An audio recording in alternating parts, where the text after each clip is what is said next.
ఓం గం గణపతయే నమః. ఓం శ్రీమాత్రే నమః. ఓం చతుర్భుజే చంద్రకళావతంసే కుచోన్నతే కుంకుమరాగశోనే పుండ్రేక్షు పాశాంకుశపుష్పబాణహస్తే నమస్తే జగదేకమాతః.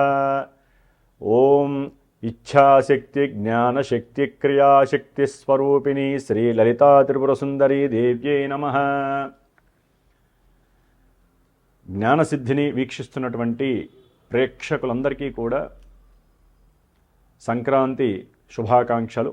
ఈ 2026వ సంవత్సరంలో జనవరి 14వ తేదీన సౌరమానం ప్రకారము మనకున్నటువంటి 2 ఆయనముల్లో ఉత్తరాయణము దక్షిణాయనము.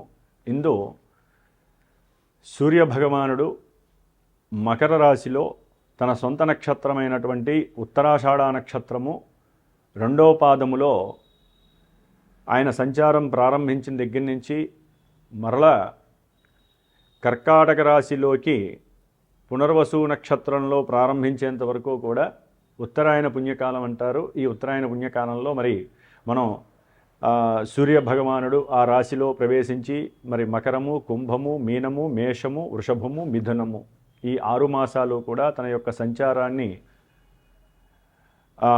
ఆ విధంగా చేస్తూ ఎన్నో గ్రహాలతో మిళితమై మరి ఈ మధ్యలో మనకున్నటువంటి 12 రాశుల్లో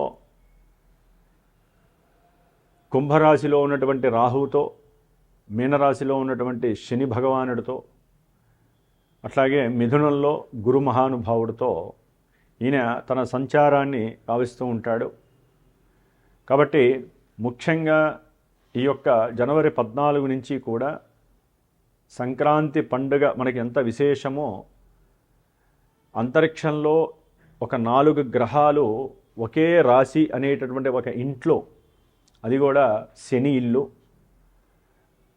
మనకున్నటువంటి భావాలలో 10వ భావము అంటే కర్మస్థానములో ఈ రవి మహానుభావుడు ఈయన ఆరోగ్యాన్ని, ప్రభుత్వ కార్యకలాపాలని, ప్రభుత్వ ఉద్యోగాదులని, అలాగే ప్రభుత్వానికి సంబంధించినటువంటి కార్పొరేటర్ నుంచి పిఎం వరకు ఉన్నటువంటి స్థాయి కలిగినటువంటి అందరి మంత్రులని కూడా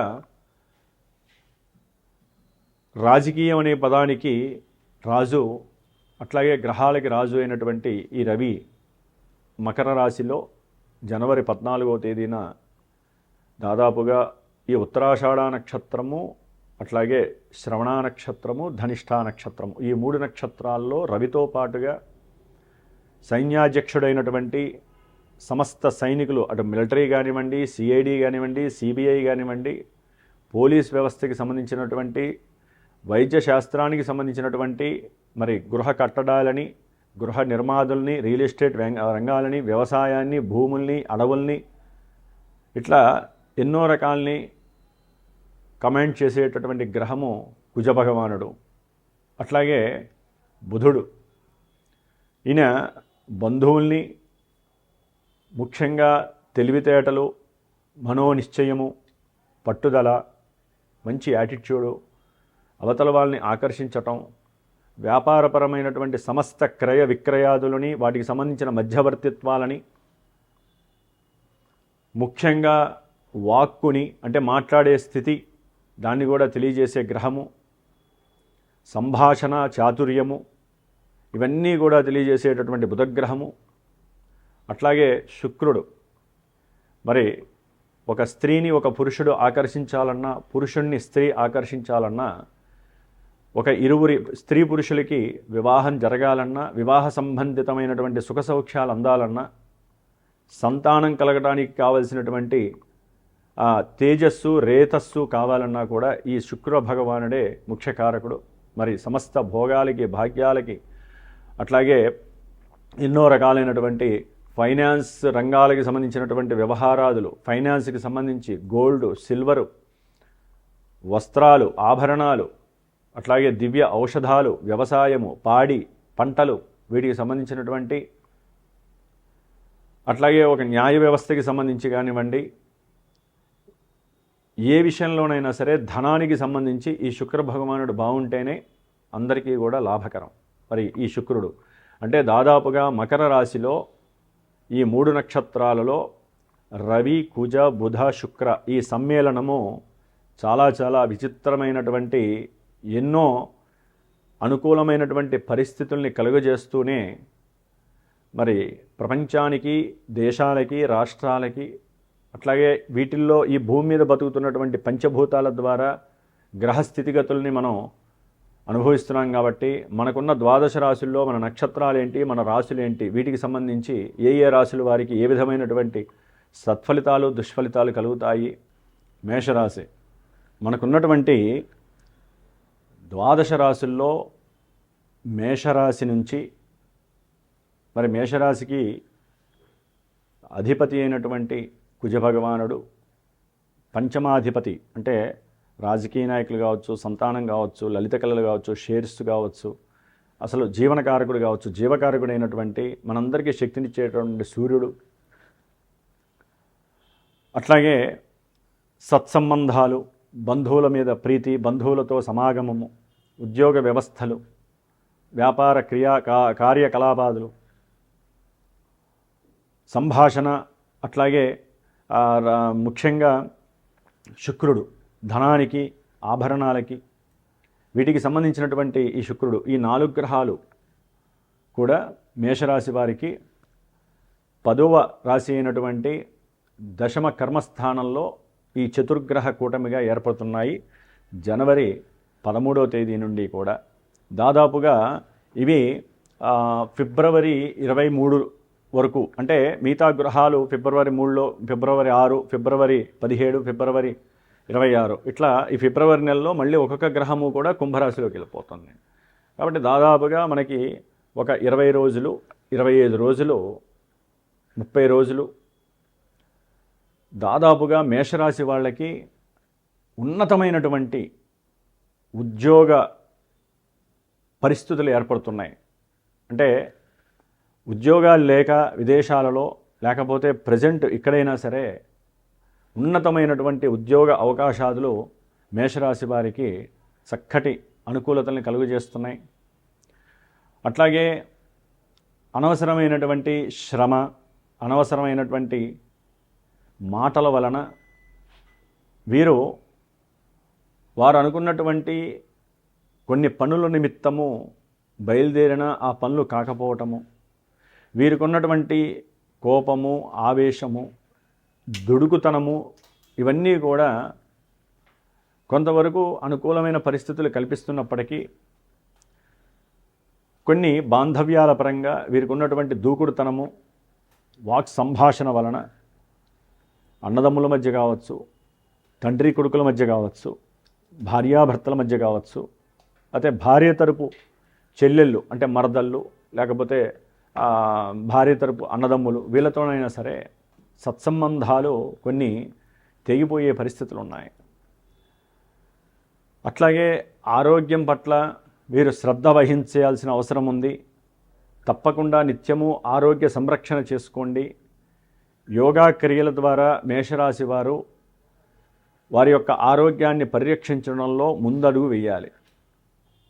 అట్లాగే కొన్ని ధైర్య సాహసాలతో కూడినటువంటి కొన్ని కార్యక్రమాలు, ముఖ్యంగా గృహ కట్టడాల్లో కానివ్వండి, అదే ఏదైనా ఒక రియల్ ఎస్టేట్ వ్యవస్థతో మాట్లాడుతూ ఒక వ్యాపార క్షేత్రాన్ని నిర్మించుకోవడానికి కానీ, లేదా ఏదైనా ఒక స్థలాన్ని వినియోగించుకోవడానికి కొంట విషయంలో కొంచెం జాగ్రత్త పడాల్సిన విషయం. దీంట్లో ఆడవాళ్ళ యొక్క ఇంటర్ఫీర్ కనుక అయినట్లయితే, అంటే భార్యాభర్తల మధ్యలో ఇంటర్ఫీరియన్స్ అనేటటువంటిది, ఒకరి మాట ఇంకొకరు వినకపోవటం, డామినేషన్ వలన మరి వీరికి ఆ యొక్క విషయాలు ఫెయిల్ అయ్యే అవకాశం ఉంటుంది.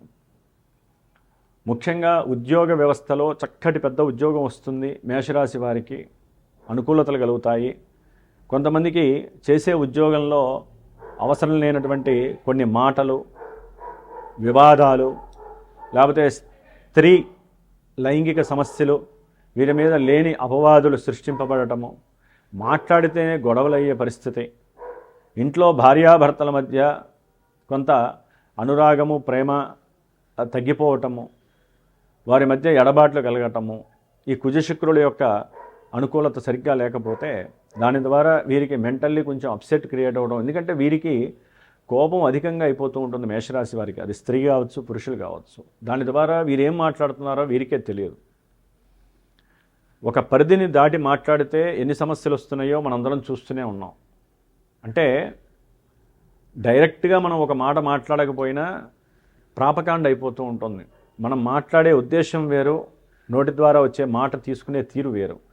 ప్రపంచమంతా కూడా ముఖ్యంగా ఈ స్త్రీ పురుషుల మధ్యలో ఈ సమానత్వం అనే మాటకి అర్థం లేకపోవడమే ఈ యొక్క గొడవలకి కారణం. సమానత్వంలో మనం లోపలికి దిగే కొద్దీ చాలా విషయాలు ఉంటాయి. ఏ స్త్రీ ఏ పురుషుడు తక్కువ కాదు, అందరూ గొప్పవాళ్లే. మాట ఉచ్చారణ, సంభాషించే పద్ధతిలో తేడా వస్తే అవకాశం ఉంటుంది మేషరాశి వారికి. కొంచెం జాగ్రత్తగా ఉండండి. కుటుంబంలో, ధన విషయంలో, అట్లాగే మీరు ఏదైనా కొనే బంగారము, వెండి విషయంలో కావచ్చు, గవర్నమెంట్ వాళ్ళతో మాట్లాడేటప్పుడు కావచ్చు, వ్యాపార క్రయ విక్రయాదుల విషయంలో కావచ్చు, లేకపోతే అన్నదమ్ములతో మాట్లాడేటప్పుడు కావచ్చు, జాగ్రత్తగా ఉండండి. అధికమైనటువంటి సంభాషణ చేయకండి. మీకు ఏదన్నా నెగిటివ్గా అనిపిస్తే వెంటనే దాన్ని కంట్రోల్ చేసుకోండి. ఈ చతుర్గ్రహ కూటమి వలన మేషరాశి వారికి ఉన్నత ఉద్యోగ స్థితి, వ్యాపారంలో మంచి అభివృద్ధి, అట్లాగే మీకున్నటువంటి మంచి ఆ లోకజ్ఞానాన్ని అవతల వాళ్ళు అప్రిషియేట్ చేయటము, అట్లాగే తండ్రి తరపు బంధువులు కూడా మీకు ఆర్థికపరమైన విషయాల్లో మీరు ఇల్లు కొనుక్కునేటప్పుడు లేకపోతే ఏదైనా ఒక వ్యాపారం చేయాలనుకున్నప్పుడు ముందుకు వచ్చే అవకాశం తీసుకుంటారు. కానీ వారి యొక్క మనసుల్లో ఏముందో మీరు గమనించండి. ఏదైనా వ్రాతపూర్వకంగా కానీ మాటపూర్వకంగా కానీ మాట అవతల వాళ్ళు ఇచ్చినా మీరు ఎవరికన్నా ఇచ్చినా కూడా 1-4 సార్లు దాన్ని విశ్లేషించుకొనివ్వండి. లేకపోతే లేనిపోని సమస్యలు మేషరాశి వారి పడే అవకాశం ఉంటుంది. కాబట్టి ఈ 4 గ్రహాల్లో ముఖ్యంగా బుధుడు, శుక్రుడు వీరు ఉండటం ద్వారా వ్యాపార ఆర్థిక విషయాల్లో కావచ్చు, షేర్స్ విషయంలో కావచ్చు, భార్యాభర్తల మధ్య మాట కావచ్చు, బంధువుల వలన కావచ్చు కొన్ని సమస్యలు వచ్చే అవకాశం ఉంటుంది. కాబట్టి లక్ష్మీనారాయణ జపం చేయండి. ఓం శ్రీ లక్ష్మీనారాయణాభ్యాం నమః లేదా ఓం ఓం నమో నారాయణాయన అనేటటువంటి అష్టాక్షరి మంత్రాన్ని కాస్త జపించుకోవడం ద్వారా వీరికి కలిగేటటువంటి కొన్ని ఇబ్బందుల నుంచి ఉపశమనం కలుగుతుంది. కాబట్టి చతుర్గ్రహ కూటమి కొంతవరకు వీరికి మంచి పోర్ట్ఫోలియోస్ వచ్చే అవకాశము, ఉద్యోగరీత్యా, వ్యాపారరీత్యా, లేకపోతే పెద్ద పెద్ద రాజకీయ నాయకులతో మాట్లాడటము, చక్కటి ధనలాభము కొన్ని వచ్చే అవకాశం అయితే ఉంది. అయితే ఏంటంటే కొన్ని గ్రహాలు ఇక్కడ ఉండటం అంత మంచిది కాదు. కాబట్టి ముఖ్యంగా కుజగ్రహంతో కలిసినటువంటి ఈ బుధ శుక్రుడు కొంత నెగిటివ్ ఇంపాక్ట్కి గురవుతారు. కాబట్టి ఈ గ్రహాలని మీరు కొంచెం అనుకూలత చేసేటటువంటి ప్రయత్నం చేయడానికి లక్ష్మీనారాయణ యొక్క అనుగ్రహాన్ని పొందండి. అట్లాగే వెంకటేశ్వర స్వామి గుళ్ళో కాస్త ప్రదక్షిణాలు చేయండి. అందరితో సాధ్యమైనంత వరకు జాగ్రత్తగా మాట్లాడడానికి ప్రయత్నం చేస్తూ ఈ చతుర్గ్రహ కూటమి నుంచి బయటపడడానికి ప్రయత్నం చేయండి. ఓం నమో నారాయణాయ నమః.